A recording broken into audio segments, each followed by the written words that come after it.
Bom dia, irmãos. Convido vocês nesta manhã, dando início ao nosso culto, a entoarmos louvores, podermos ouvir a palavra de Deus, meditar nela. Convido vocês nesta manhã para cantarmos conosco.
Olá, meus irmãos, minhas irmãs. Que privilégio poder participar mais uma vez do culto, estar com vocês. E se Deus permitir, e a gente ora a Deus, que logo, logo Ele sare a nossa terra para que a gente possa estar junto. Junto fisicamente e junto pela tecnologia, que é um privilégio que nós temos no nosso tempo para podermos nos conectar também, né? A gente tem que entender o aspecto positivo, né? Estamos alcançando pessoas, levando a palavra do Senhor, que nós nunca faríamos se não fosse esse problema. Algumas igrejas já trabalhavam com essa tecnologia e nós não. Então nós estamos aí caminhando, engatinhando, mas já colhendo alguns frutos também do uso disso. Quero louvar e agradecer a Deus pelas muitas orações dos irmãos a meu favor. Há um mês atrás, estava numa UTI, em coma induzido, não sabia nem se eu ia sair de lá. Na verdade, eu estava desligado. A família que não sabia nem se eu ia sair de lá, né? Os irmãos orando por mim. E graças a Deus, recuperação total, posso estar aqui. E se Deus me permitir, domingo que vem vou estar pregando, Dia das Mães. No outro domingo a gente começa uma nova série e a gente recarrega as baterias para enfrentarmos esses tempos tão difíceis. E eu queria convidar você a pensar num versículo de João que fala assim: e chegou a hora em que os verdadeiros adoradores adorarão o Pai em espírito e em verdade. Às vezes a gente fica pensando na adoração, no louvor, somente quando as coisas estão boas, somente quando tudo está correto na nossa vida. Mas o nosso Deus, ele é maior do que tudo que a gente possa pensar, inclusive maior do que os nossos problemas, os problemas do nosso tempo. E o nosso Deus sempre é digno de todo o nosso louvor e de nossa adoração. E chegou o tempo de aflição, de problemas às vezes de saúde, de tristeza pela perda de familiares e amigos queridos, problemas de diversas naturezas. Mas chegou o tempo da gente expressar o nosso louvor, a nossa adoração a um Deus que é soberano sobre todas essas coisas. Porque se há uma solução, quem tem essa solução é o nosso Deus. Ele é que pode dar sabedoria para que alguém possa criar soluções. Ele é que pode dar instrumentos para que o homem encontre soluções. Mas ainda assim, a solução vem do nosso Senhor.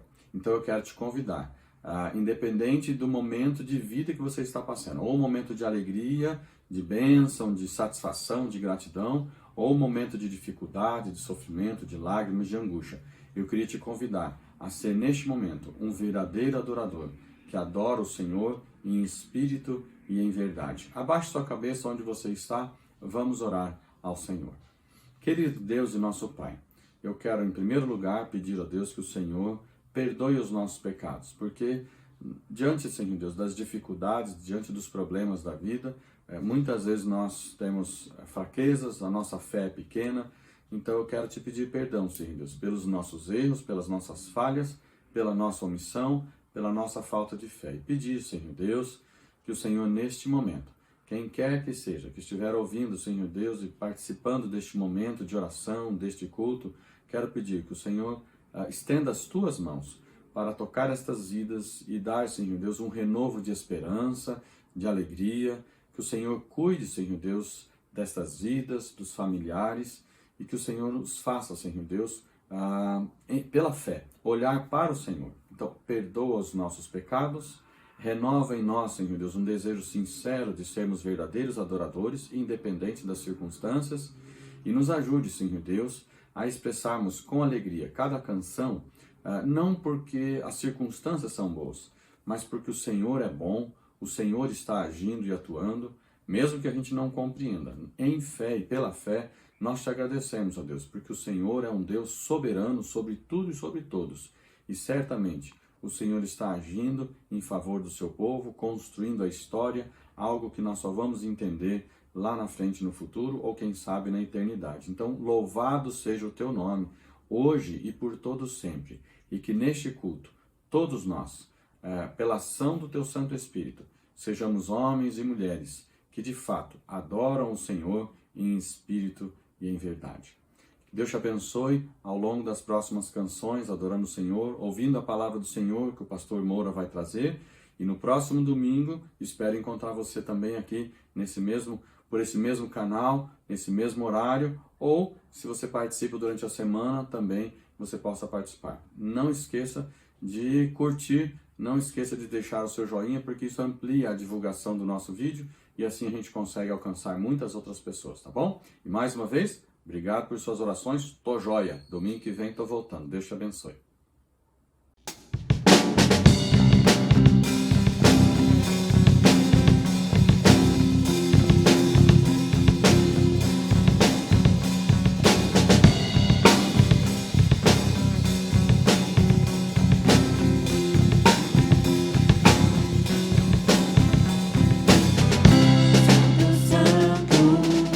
Poderoso, quero em cada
Palavra do Senhor em Isaías 40, do versículo 28 ao 31, diz assim: Será que você não sabe?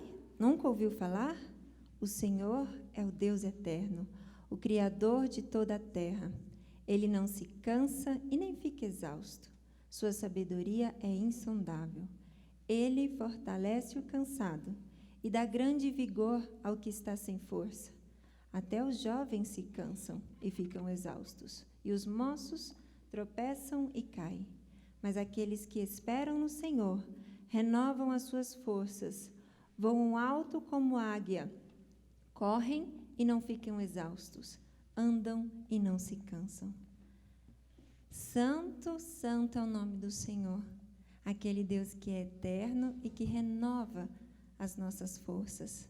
Esse próximo cântico diz que o Senhor nos renova em amor e Ele deixará sobre nós a alegria.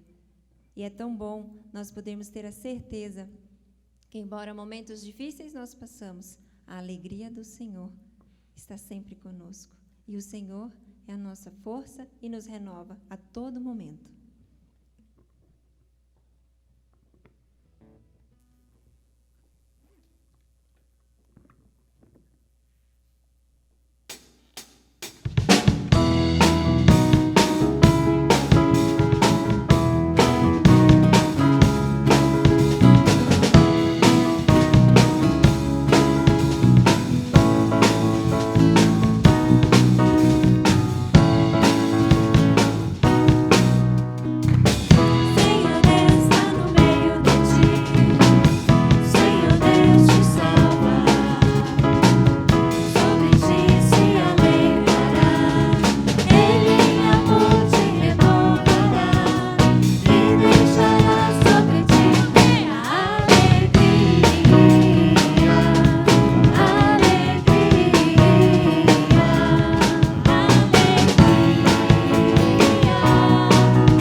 Deixa sobre nós a sua alegria. É aquele Deus que é digno de todo louvor, de toda adoração, de toda honra. Quão profundas riquezas, quão insondável é o saber desse Deus que nós podemos adorar. A Ele toda glória, toda honra, todo louvor e toda adoração.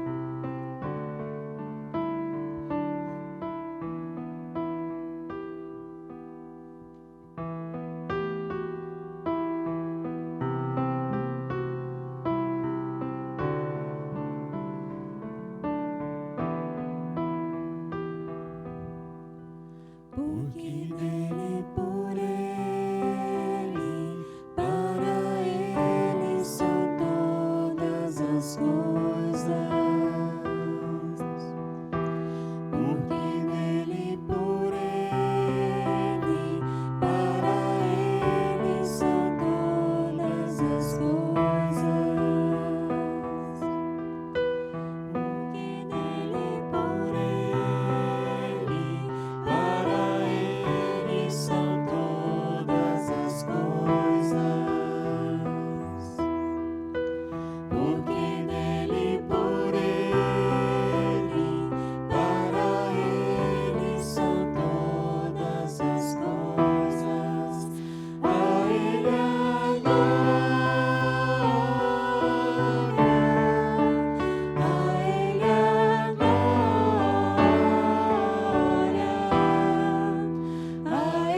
Louvamos o teu nome, Senhor Jesus, por tudo que o Senhor tem feito nas nossas vidas, ó Pai.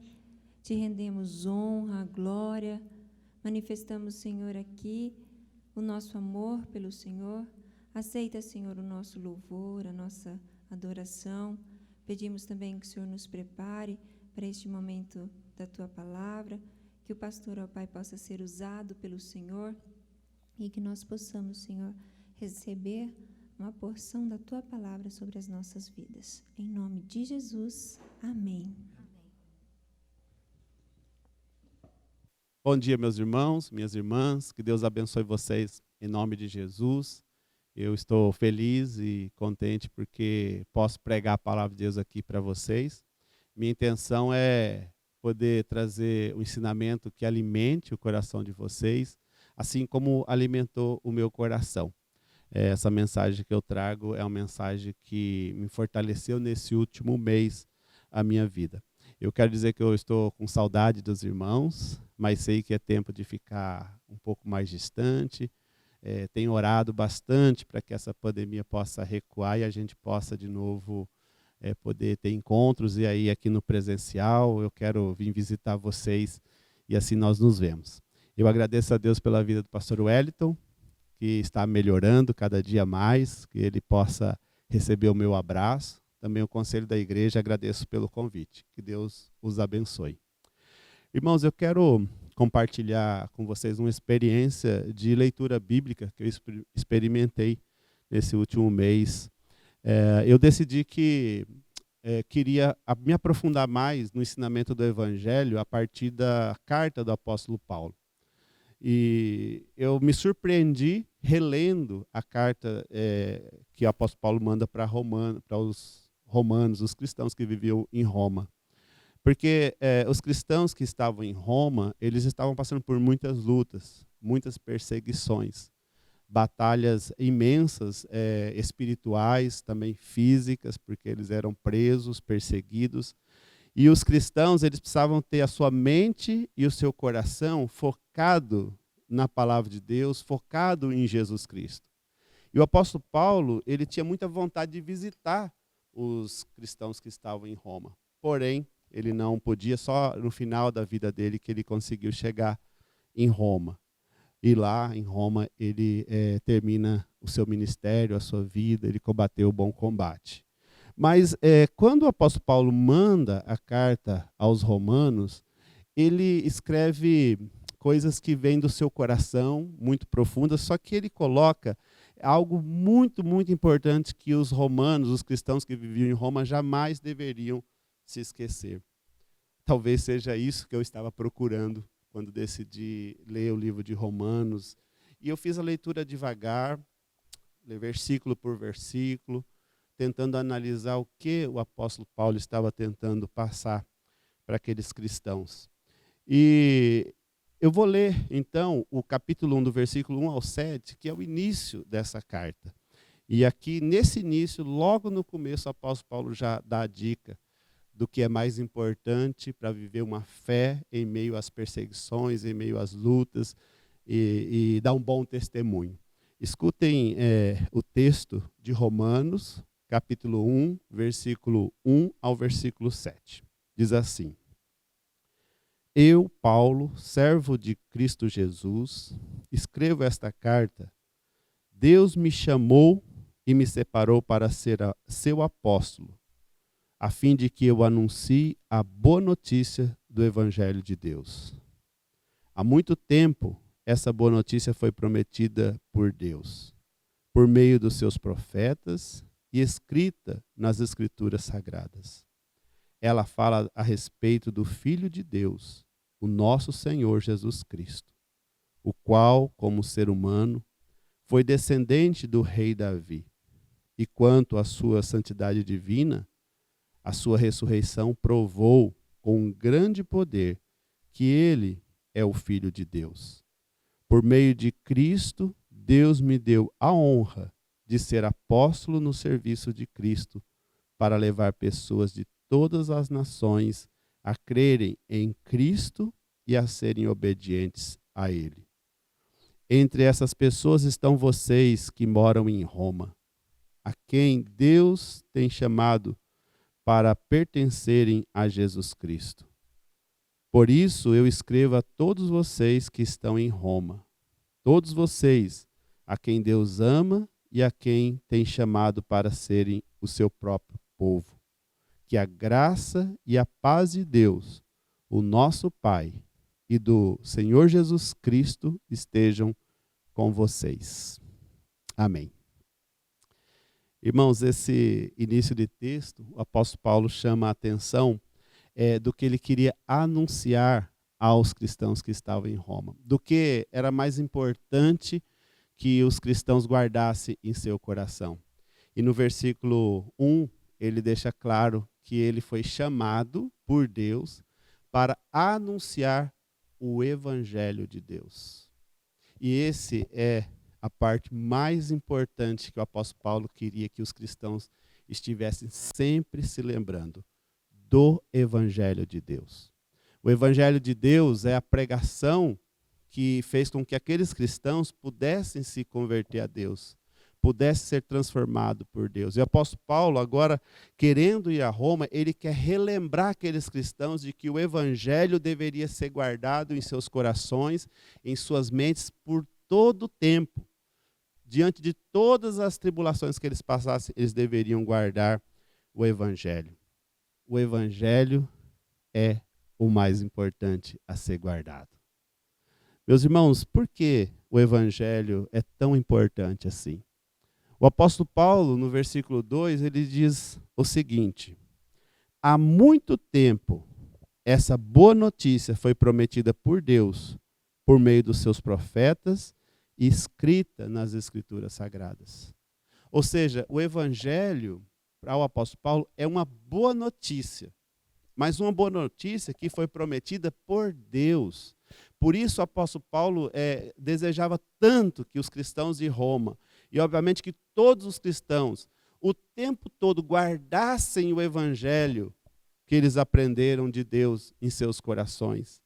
E interessante que o apóstolo Paulo diz, olha, Deus queria tanto que vocês vivessem no evangelho, que guardassem o evangelho em seus corações e em suas mentes, que usou os profetas lá no Antigo Testamento para apontar em direção ao evangelho, em direção a Jesus Cristo.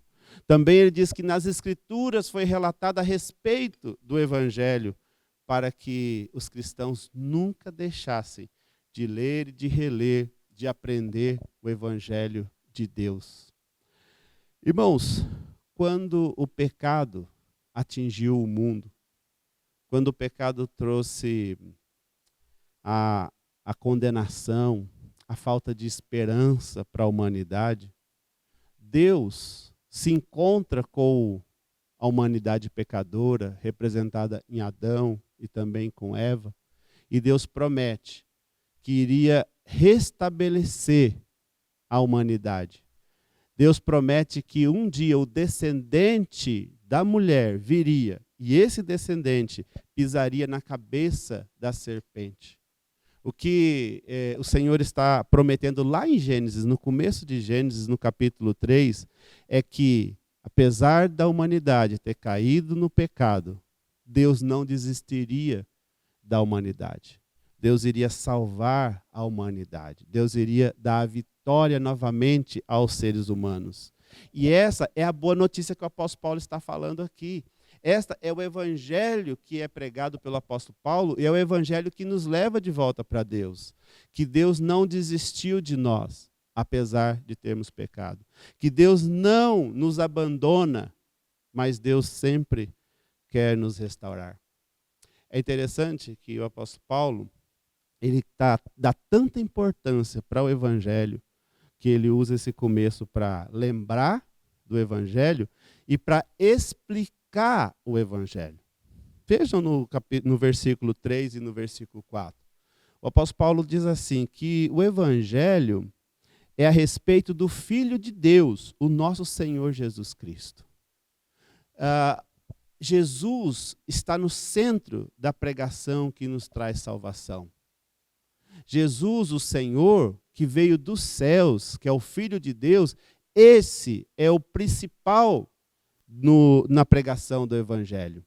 E o apóstolo Paulo enfatiza isso no versículo 3 e 4, quando ele fala da humanidade de Jesus e fala da divindade de Jesus. O apóstolo Paulo diz assim: o Filho de Deus se tornou homem, se tornou humano, ele é descendente de Davi. E isso prova que ele se tornou humano. Jesus sendo humano, quando o apóstolo Paulo faz essa referência, ele está dizendo, ele veio como homem, e como homem, ele se ofereceu em sacrifício por amor de nós. E como homem, ele pagou o pecado que foi cometido pela humanidade lá em Adão, em Eva. Como homem, Jesus Cristo agrada a Deus, recebendo a condenação da humanidade sobre ele. E isso não pode ser esquecido por nós. O que Jesus Cristo fez na cruz, o que ele sofreu, o que ele enfrentou, o cristão nunca deve se esquecer que tudo aquilo que ele fez, toda a culpa que ele assumiu foi por amor de cada um de nós. O apóstolo Paulo quer que os romanos se lembrem disso e não se esqueçam disso. Também o apóstolo Paulo fala que Jesus tinha a divindade de Deus. Jesus, ele ressuscitou, e o apóstolo Paulo diz assim, a ressurreição prova que Jesus é o Filho de Deus. Mostra o poder de Jesus.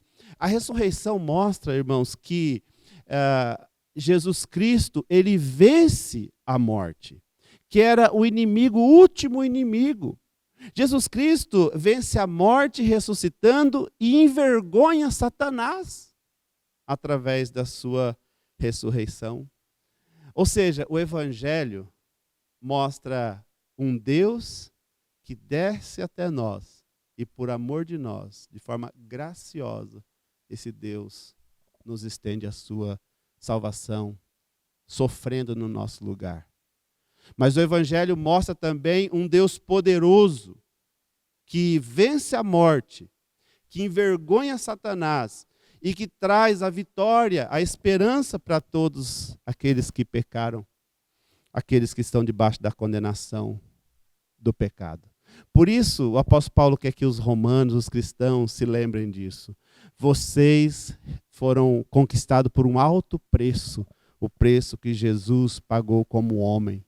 E vocês foram conquistados por um poder muito grande, o poder que Jesus Cristo derramou sobre vocês quando ressuscitou, quando venceu Satanás. O Evangelho muda a vida daqueles que percebem isto. Todos aqueles que encontraram o Evangelho de Jesus Cristo foram transformados. Mas, obviamente, que é preciso sempre se lembrar dessa boa mensagem que chegou, boa notícia que chegou até nós.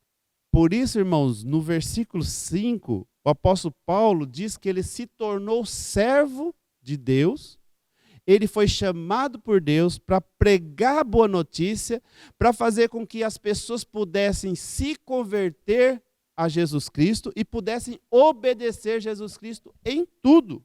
O apóstolo Paulo, ele diz no versículo 5 que ele é aquele mensageiro do Evangelho. Agora, com que autoridade o apóstolo Paulo fala que ele foi chamado e foi enviado por Deus para pregar o Evangelho?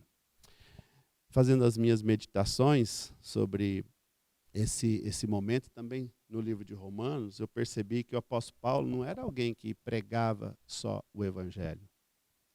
O apóstolo Paulo não era uma pessoa que fazia discurso a respeito da salvação em Jesus. Nem era aquele que conhecia muito bem as doutrinas de Jesus na sua mente, de forma intelectual.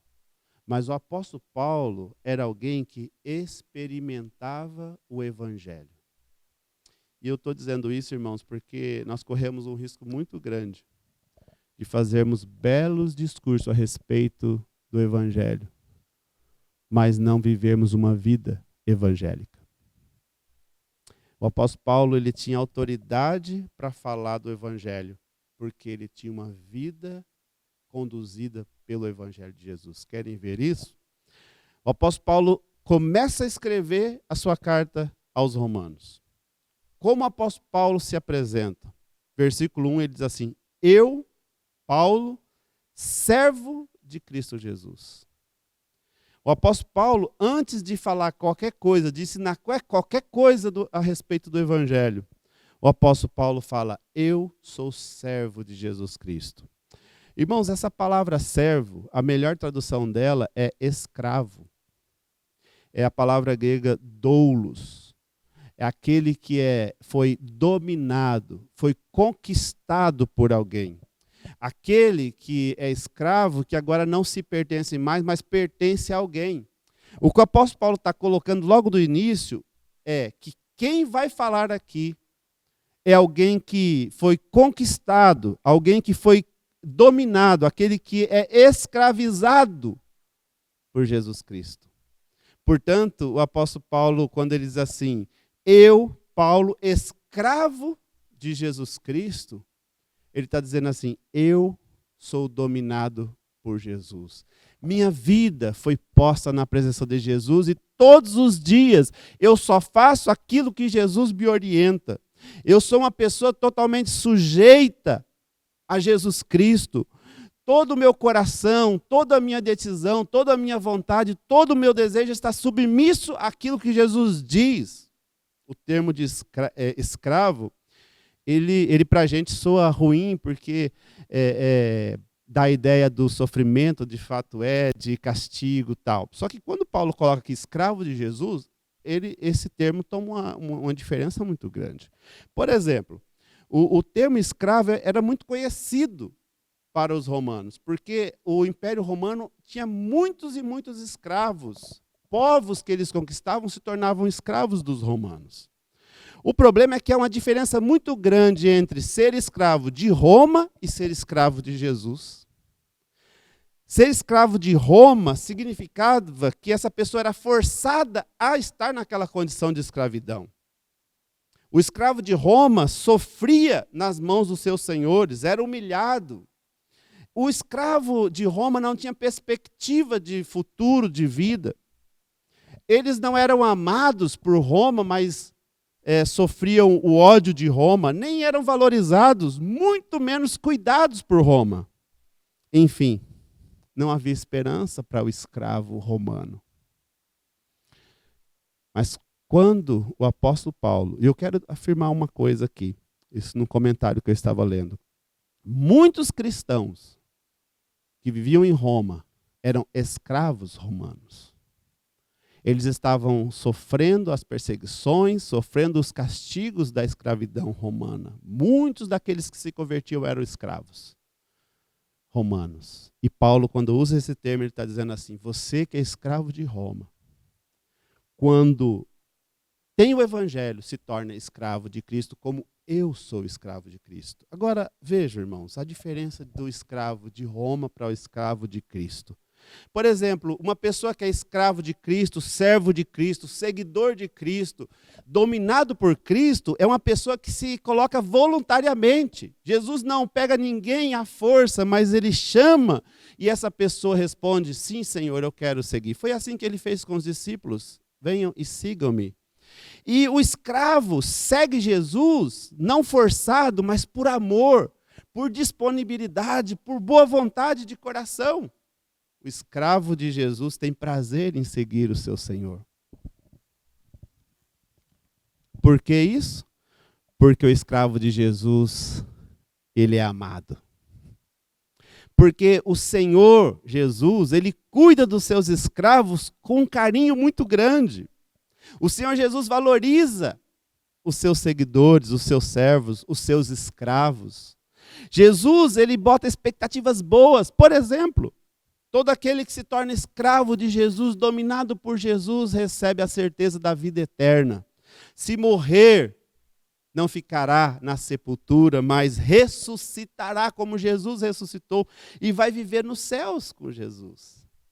O escravo de Jesus tem esperança de vida melhor, porque Jesus disse assim, que ele ia dar vida e vida abundante. O escravo de Jesus tem expectativas muito boas. Ele é feliz e contente. Por isso que o apóstolo Paulo não tem problema de dizer assim, eu, Paulo, escravo de Jesus Cristo, porque ser escravo de Jesus é o maior prazer.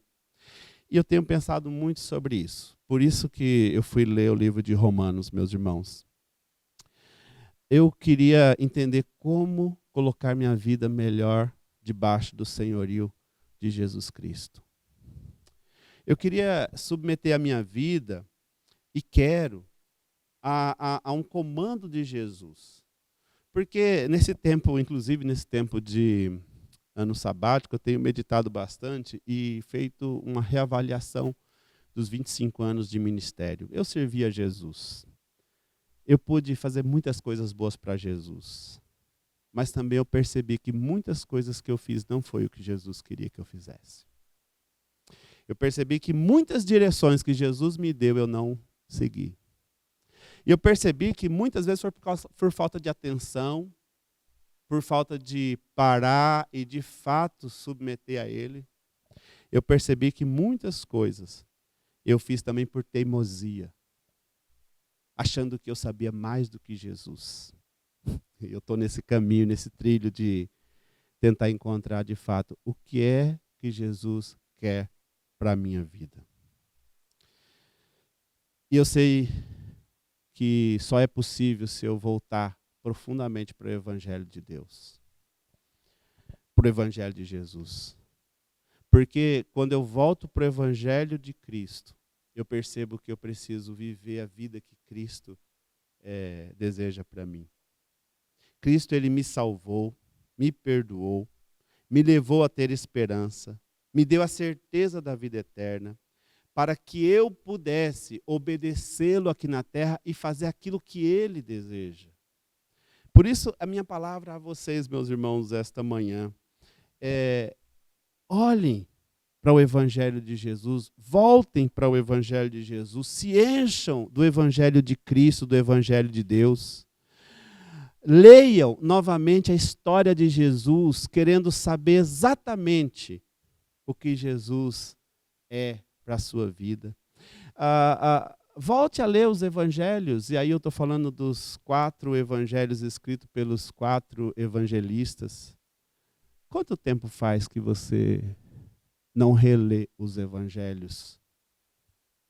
Por que eu estou dizendo isso? Porque quando você lê os evangelhos de Jesus, você escuta a voz de Jesus falando com os discípulos, a voz de Jesus falando com a multidão, e essa voz fala ao seu coração. Essa voz é que gera amor por Deus. Essa voz é que faz com que você se encontre profundamente com o que Deus pensa sobre você, do que Deus quer para você. Então, voltar ao Evangelho, voltar a reler a voz de Jesus, ou melhor, voltar a ouvir a voz de Jesus, reler as Escrituras para poder sentir o Senhor falando conosco, é algo que deveríamos fazer todos os dias, constantemente. Quando eu li os Evangelhos, me fez pensar como eu deveria ser, como eu deveria viver como cristão. Então, eu fui ler a carta aos Romanos, perguntando para Paulo, o que é que você quer ensinar aos cristãos de Roma? E eu quero desafiar você a ler também Romanos. Eu quero terminar dando esse desafio. Leia a carta de Romanos, toda a carta. Leia essa carta devagar. Usa o mês inteiro para ler a carta de Romanos. Eu queria te desafiar a meditar versículo por versículo. Estou dizendo o que foi que eu fiz, o exercício, e desafiando a fazer também. E eu tinha 3 perguntas que me acompanhavam conforme eu ia lendo cada versículo. Primeiro, eu perguntava assim, o que é que Paulo está escrevendo aqui? E passava um tempo pensando o que é que ele estava escrevendo. Segundo, a segunda pergunta é, o que Deus queria falar aos crentes de Roma? Por que Deus está usando o apóstolo Paulo para escrever isso para Roma? E terceiro, o que Deus quer falar para mim nesse versículo? Meus irmãos, foi muito bom e está sendo bom, porque esse exercício eu vou refazer, fazer com as outras cartas do Novo Testamento. Eu queria desafiar você a fazer isso, com uma única intenção, encontrar o que é mais importante para a vida do cristão em meio às perseguições, em meio às lutas, em meio a um tempo estranho que estamos vivendo. Encontrar o Evangelho. Mas não só saber do Evangelho, mas sentir o Evangelho na vida de vocês. Que Deus possa os abençoar, que Deus possa os fortalecer, que esse caminho, através da leitura dos Evangelhos e também a leitura de Romanos, possa trazer a você uma grande força espiritual, uma grande experiência com o nosso Senhor e Salvador Jesus Cristo. Que Deus abençoe vocês. Em nome de Jesus, esta é a minha palavra do meu coração para o coração de vocês. Amém.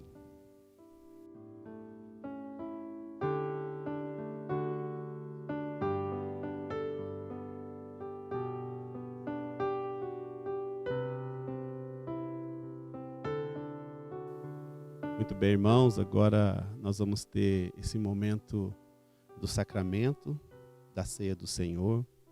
Então, Jesus convida todos os seus escravos a participarem da mesa. Esse é o privilégio que nós temos por sermos servos, por sermos escravos de Jesus.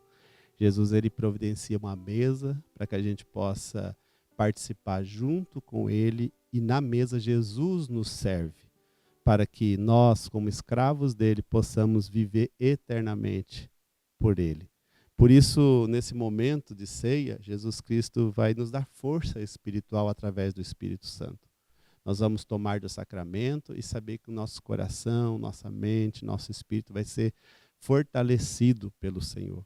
Por isso eu quero te convidar a, antes de tomar dos elementos, que você passe um tempo refletindo a respeito da sua vida, colocando diante de Deus algum pecado que possa estar atrapalhando a sua comunhão com Deus, confessando a Ele todas as suas iniquidades. Ele é sempre bom, maravilhoso e gracioso para nos perdoar, mas Ele espera que nós humildemente cheguemos diante dEle e confessemos. Então vamos fechar nossos olhos e ter um tempo de oração confessando os pecados.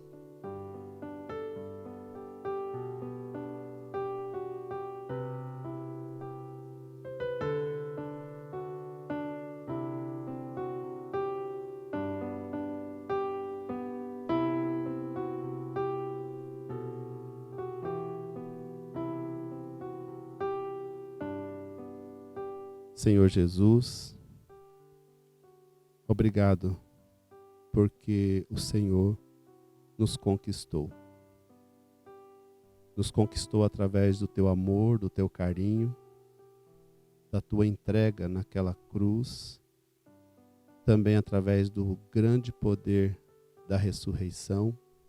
O Senhor nos permitiu ter esperança e certeza da vida eterna. Nós agradecemos porque tudo isso que o Senhor fez permitiu com que nós nos encontrássemos com o Senhor e recebêssemos o perdão pelos nossos pecados. Por isso, nesse momento, nós colocamos diante de Ti todas as nossas iniquidades e pecados, pedindo para que o Senhor possa nos conceder mais uma vez a alegria de experimentarmos o Teu perdão, para que ao tomarmos desses sacramentos nós possamos receber força espiritual, condição de seguir adiante, mesmo no meio das lutas, seguir adiante vivendo a fé cristã verdadeira. É a nossa oração em nome de Jesus. Amém. Meus irmãos, na noite em que Jesus foi traído, ele estava com seus discípulos reunidos para um momento de jantar. E durante esse jantar, Jesus Cristo, certo momento, ele toma o pão, ele agradece a Deus pela provisão. Depois Jesus Cristo parte este pão e ele oferece aos seus discípulos, dizendo: comei dele todos, fazei isso em memória de mim. Este é o meu corpo, que é dado por amor de vocês.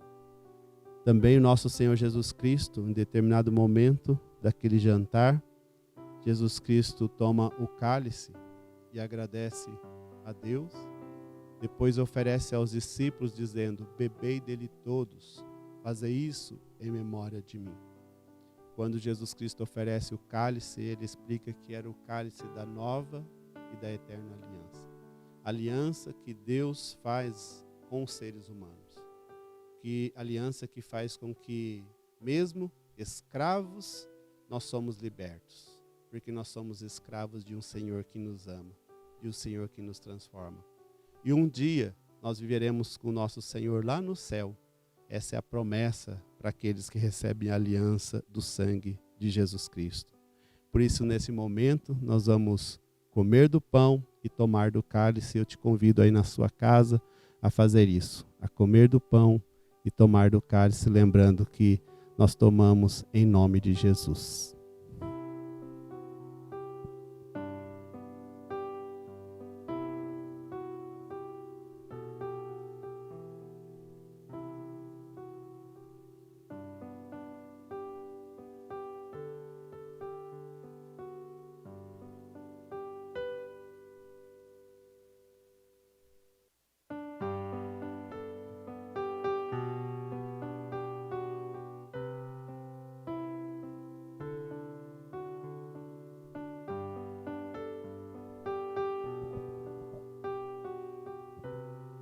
Nesse momento, agradecidos e felizes pelo sacramento, pela bênção do nosso Senhor sobre as nossas vidas, nós vamos encerrar com uma oração. Vou estar intercedendo por vocês e depois ministrando a bênção sobre todos. Oremos. Senhor Deus, maravilhoso Pai, Tu és um Deus bom, grandioso e poderoso. E sendo tão majestoso, o Senhor olha para cada um de nós que somos tão pequenos com carinho e com bondade. Obrigado, Deus, por compartilhar conosco esses sacramentos e aplicar em nossos corações o alimento espiritual. Obrigado pela vida de cada uma das pessoas que fizeram parte deste culto e também desta ceia. Que o Senhor os abençoe, os fortaleça, derrame sobre eles a Tua graça, o Teu poder, Pai. Permita com que cada irmão da segunda IPI seja alcançado pelo Teu amor e pela Tua graça. E também permita com que cada pessoa que assistir este vídeo, de onde quer que seja, que o Senhor também os alcance com o Teu amor. Que o Senhor possa abençoar, Senhor, o pastor Wellington. Nós Te louvamos muito pela recuperação dele. Abençoa para que ele possa melhorar cada dia mais. E em breve possa estar aqui ensinando a palavra de Deus a todos nós. Que nós possamos, Senhor Deus, sempre Te agradecer pelo milagre que o Senhor fez na vida dele e na vida da sua família. Obrigado, Senhor Deus, pela vida de cada um dos membros da segunda IPI. E de forma especial, eu faço intercessão pela vida da Karina, para que Deus a fortaleça, mas especialmente pelo pai dela. Que o Senhor possa curá-lo em nome de Jesus e trazer a restauração total para ele. Pai, eu Te agradeço por tudo. Cuida da segunda IPI, cuida dos irmãos. É a minha oração, em nome do Senhor Jesus Cristo. Amém. Recebei a bênção. E que a graça, o amor, a misericórdia do nosso grande, poderoso e maravilhoso Deus e Pai, que a compaixão, a amizade, a presença do nosso Senhor e Salvador Jesus Cristo, que o poder, a vida, a orientação, a direção do Espírito Santo de Deus estejam com todos vocês, meus irmãos e minhas irmãs, e permaneça sobre todo o povo de Deus espalhado por toda a terra, hoje e para todos sempre. Amém. Que Deus abençoe a todos, fortaleça, dê um bom domingo, uma boa semana, que Deus os guarde a cada dia.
Jesus.